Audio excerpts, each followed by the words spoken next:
안녕하세요. 그린리더 여러분. 만나서 반갑습니다.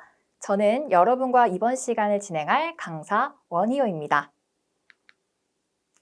이 파트에서 우리는 다양한 디지털 기술에 대해 알아보고 이 기술이 어떻게 살림을 보호하고 있는지 알아보도록 하겠습니다. 오늘은 살림을 보호해야 하는 이유를 알아보고 살림 보호에 어떤 기술들이 활용되고 있는지에 대한 이야기를 해보려고 합니다. 이곳은 어디일까요? 이곳은 바로 지난 5월 우리나라 서울에서 열린 세계 산림총회 현장입니다. 세계 산림총회는 산림의 현재와 미래를 논의하는 가장 영향력 있는 국제 행사인데요. 산림은 깨끗한 물, 맑은 공기 등 우리를 둘러싼 환경과 일상을 좌우합니다. 이러한 산림 분야 논의를 위해서 국제적인 협력과 공조가 필요하겠죠. 산림총회는 산림 및 세계 산림 관련 분야 의견과 경험을 공유하는 자리로서 각국의 산림 분야 관계자뿐 아니라 산림과 환경에 관심이 있는 시민들 누구나 참석하는 산림축제입니다. 이곳에서는 국가, 지역, 국제적 차원에서 적용 가능한 산림을 위한 광범위한 권고사항을 도출하거나 정기적으로 산림 분야 전반을 짚어보는 기회로서 국제적 산림과 환경 변화 분석, 정책 조율, 의사 결정권자들의 의식을 제고하고 여론 형성 방안을 공유하는 논의의 장이 됩니다. 이번 산림총회에서는 숲의 위기는 인간의 위기라는 인식 아래 기후변화와 생물 다양성 감소 등의 문제를 산림을 통해 해결하는 방안을 모색하였다고 하는데요. 숲의 위기는 인간의 위기, 이 말이 어떤 의미를 가지고 있는지 알아봅시다. 숲에는 어떤 위기가 닥친 것일까요? 그리고 또 얼마나 큰 위기가 닥친 것일까요? 매년 산림이 사라지고 있다고 하는데요. 무려 서울의 80배 면적의 산림이 사라지고 있다고 합니다. 그렇다면 왜 이렇게 빠른 속도로 산림이 사라지고 있는 것일까요? 첫째로는 무분별한 벌목입니다. 벌목은 순수하게 나무를 베는 행위, 벌채는 나무를 벤 후 원목과 나뭇가지 등을 모으는 행위를 의미하는데요. 경제적인 이유로 무분별한 벌목과 벌채가 늘어나 산림 파괴의 큰 원인이 되고 있습니다. 둘째로는 광산 개발입니다. 광물을 채취하기 위해 개발하는 광산이 산림을 파괴하는 원인이 되고 있는데요.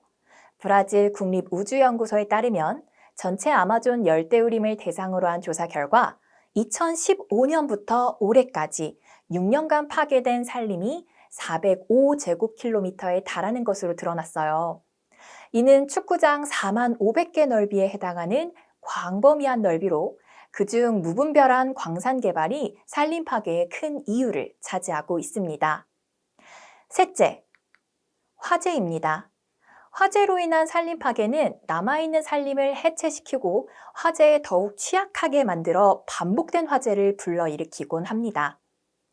2019년 8월 아마존에서는 대규모 화재가 발생하였는데요. 최근 몇 년 동안 아마존에서 발생한 화재 중에서 최대 규모에 속하는 이 화재는 아마존의 생물 다양성과 현지 원주민 공동체는 물론 전 세계의 기후를 위협하였습니다. 2019년 1월부터 8월 사이에 발생한 화재 건수는 2018년 같은 기간보다 145%나 더 증가했습니다. 계속해서 아마존의 화재가 증가 추세를 보이고 있는데요. 앞에서 알아본 벌목 및 소를 키우기 위한 땅을 개간하기 위해 불을 지르는 화전개간이 아마존 화재의 주 원인으로 지목되고 있습니다. 넷째, 난개발입니다. 도로, 주택, 공항 건설 등을 위해 난립하는 토지 개발 또한 산림을 대규모로 파괴하는 원인이 됩니다. 그렇다면 이렇게 위기에 처한 산림은 어떤 역할을 하고 있을까요? 산림의 토양과 나무는 수자원을 활용할 수 있게 돕습니다. 산림을 통한 수자원 활용은 크게 세 가지 기능으로 나눌 수 있는데요. 첫째, 홍수기에 빗물을 흡수하여 홍수를 막아주는 홍수 방지 기능과 둘째, 갈수기에 숲속에 머금고 있던 빗물을 내보내 비가 오랫동안 오지 않아도 물이 마르지 않게 하여 가뭄을 막아주는 갈수 완화 기능, 그리고 마지막으로 산림의 여러 단계로부터 수질을 깨끗하게 하는 수질 정화 기능이 있어요. 또 탄소를 흡수하고 저장해 대기를 정화해요. 환경오염의 주범이기도 한 이산화탄소를 저장하고 정화하는 기능을 하고 있습니다. 기후변화의 원인으로 많은 학자들이 산업혁명 이후 대기 중으로 급속히 방출된 온실가스를 들고 있습니다. 이러한 온실가스 중 대표적인 것으로 이산화탄소를 들 수 있습니다. 이러한 기후변화에 대응하기 위하여 이산화탄소 감축을 위한 많은 노력이 이루어지고 있습니다. 특히 산림은 이산화탄소를 흡수하여 저장하는 기능을 갖고 있는 나무들의 집합체로서 산림 보호는 기후변화에 대응하는 가장 적합한 방법이라 할 수 있겠죠. 산림은 다양한 생물들이 자라나는 환경을 만들어줍니다. 이로써 산림은 생물 다양성을 보호하는 기능도 하고 있답니다. 산림에는 산림의 토양과 나무를 보금자리 삼고 있는 수많은 생물체들이 있습니다. 열대, 온대, 아한대 등의 다양한 기후에 따른 산림은 식물, 동물, 미생물 등의 적합한 서식지를 제공하죠. 그리하여 다종 다양한 생물들이 건강한 생태계를 작동시킬 수 있는 것입니다. 산림은 육상 생태계에서 가장 많은 종의 생물을 보호하고 있으며 특히 식물의 경우 75%의 식물 다양성이 산림에서 발견되고 있습니다. 또 우거진 숲은 산사태나 토사 유출, 대형 산불 등 각종 산림재해를 막아주기도 해요. 산림이 파괴된 지역은 홍수나 산사태 등 산림재해에 더욱 취약해질 수밖에 없습니다.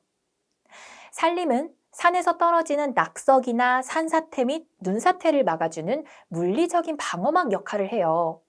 나무의 뿌리 또한 토양을 안정화시켜서 산사태와 토양 침식을 막아주는 역할을 합니다. 눈사태의 경우 산림이 많은 양의 눈을 차단하기 때문에 눈사태 위험 방지에 매우 큰 역할을 하고 있습니다. 눈사태를 일으킬 수 있는 다량의 눈문치의 생성을 산림의 수목들이 막아줘서 눈사태를 예방하는 것입니다. 해안 지역에선 파도가 저지대를 침범하지 않도록 막아주는 천연 방파제 역할을 하기도 합니다.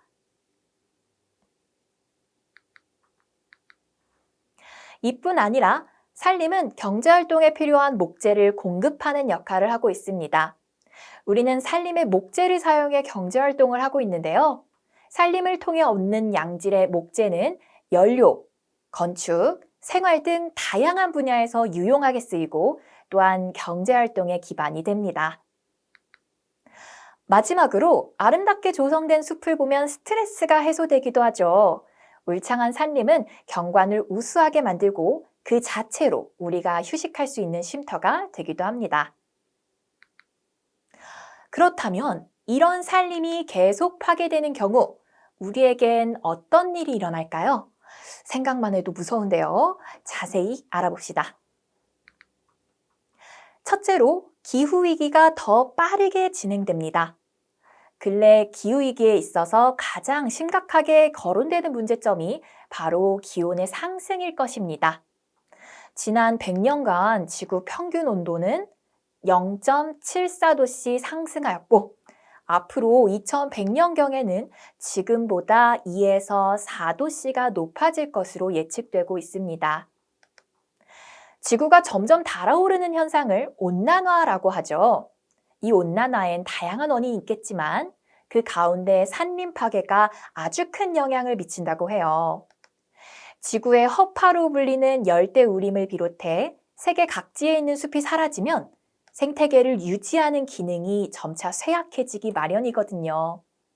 산림을 파괴하는 과정에서 발생하는 온실가스는 인류가 배출하는 온실가스 총량의 12%에 해당하며 자동차, 비행기, 선박, 기차 등 세상의 모든 운송수단이 내뿜는 양과 동일합니다. 그러다 보니 지표면의 열이 외부로 빠져나가지 못해 기온이 상승할 수밖에 없습니다. 반면 탁한 공기를 신선하게 정화하고 온도를 낮춰줄 산림지대는 자취를 감추죠. 결과적으로 이중 피해를 보는 셈입니다. 이렇게 산림 파괴로 인해 산림이 계속 감소하면 이상 고온 현상은 계속되고 결국 기후변화는 가뭄으로 산불의 위험을 증가시키게 되고요. 숲에 불이 나면 다량의 탄소가 발생해 기후변화를 더욱 심각하게 만드는 악순환을 불러옵니다. 그리고 산림 감소로 인한 악순환으로 인해 홍수, 산사태, 가뭄 등의 자연재해가 늘어나게 됩니다. 산림이 다양한 자연재해로부터 우리를 보호하는 천연 방파제, 방어막 같은 역할을 한다는 것을 아까 배웠는데요. 산림이 사라지면 자연재해로 인한 피해는 더 커질 수밖에 없습니다. 산림이 파괴되면 산림의 털을 잡는 생물들의 삶도 위험을 받죠. 생물 다양성이 파괴될 수 있습니다. 산림은 대자연을 유지하는 버팀목이라고 할 만큼 존재감이 어마어마한데요. 우선 다채로운 생물이 살아가는 터전을 공급하고 있어요. 특히 인간의 흔적이 닿은 적 없는 열대숲은 온갖 희귀 동식물이 종족을 보존할 기반을 열어주고 있답니다. 산림이 파괴되면 이 생물 다양성도 보존되지 못하겠죠. 마지막으로 사막화가 발생합니다. 산림이 사라지면 사막화 외에도 토지가 황폐화되고 가뭄이 빈번하게 일어나 인간의 삶의 터전도 안전하지 않을 수 있어요. 문제는 우리의 산림 파괴로 인해 발생한 기후변화, 생물 다양성 위기, 사막화 현상이 다시 산림 파괴의 원인이 되고 있다는 점입니다. 즉, 산림 파괴와 지구 환경의 파괴가 악순환의 고리를 만들고 있다는 것입니다. 그래서 우리는 산림 파괴로 인해 지구 환경 악화, 다시 지구 환경 악화로 인한 산림 파괴로 이어지는 이 악순환을 끊어보고자 합니다. 어떻게? 다양한 디지털 기술을 이용해서 산림을 보호하는 방식으로 말이죠.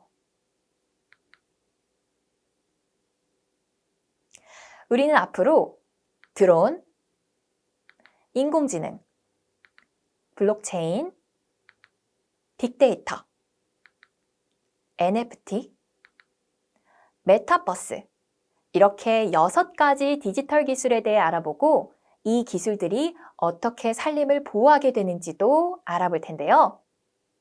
아마 이 중에는 저 기술이 무엇인지 알아요, 들어본 적 있습니다 하는 기술들도 있고 저는 저 이름 처음 들어봅니다 하는 기술들도 있을 겁니다.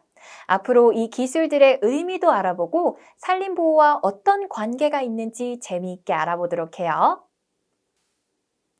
이 디지털 기술들은 독자적으로 활용되기도 하지만 서로 융합하고 도우며 산림 보호에 있어 더 큰 시너지 효과를 발휘하고 있습니다. 디지털 기술들이 어떻게 산림을 보호하고 있을지, 앞으로 또 어떤 발전을 이루게 될지 궁금하시죠? 그럼 다음 시간에 바로 그 첫 번째 기술에 대한 이야기를 나눠봅시다. 지금까지 산림보호와 디지털 기술이었습니다.